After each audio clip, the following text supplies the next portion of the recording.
görürəm hər gün.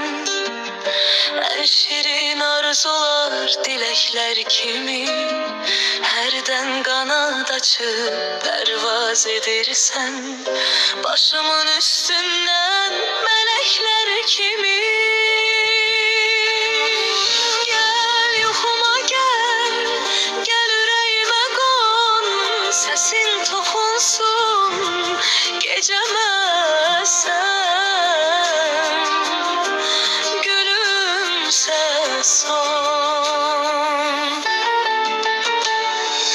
Gəl yuxuma gəl, mələklər kimi, gəl yuxuma gəl, çiçəklər kimi.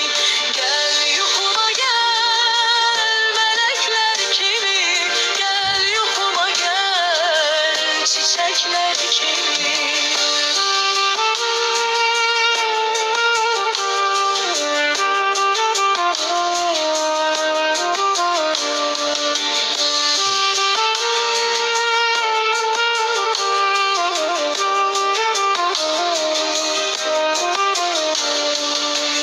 Demirəm yanıma ilk baharda gəl, İstəsən tufanlı rüzgarda gəl. Amma yuxumda yox, aşikarda gəl. Adın qalsın içimdə sözlər kimi.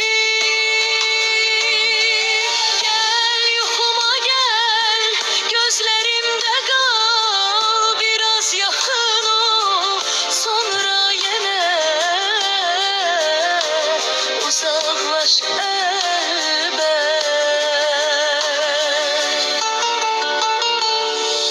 Gəl yuxuma gəl, mələklər kimi, gəl yuxuma gəl, çiçəklər kimi.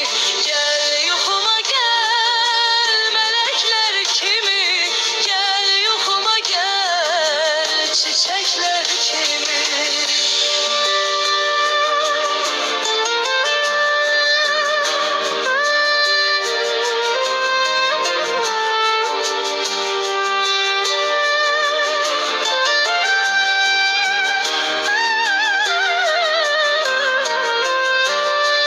Gəl sözün nəğməli, ürəklər kimi, bir baxışın yetsin min dilək kimi.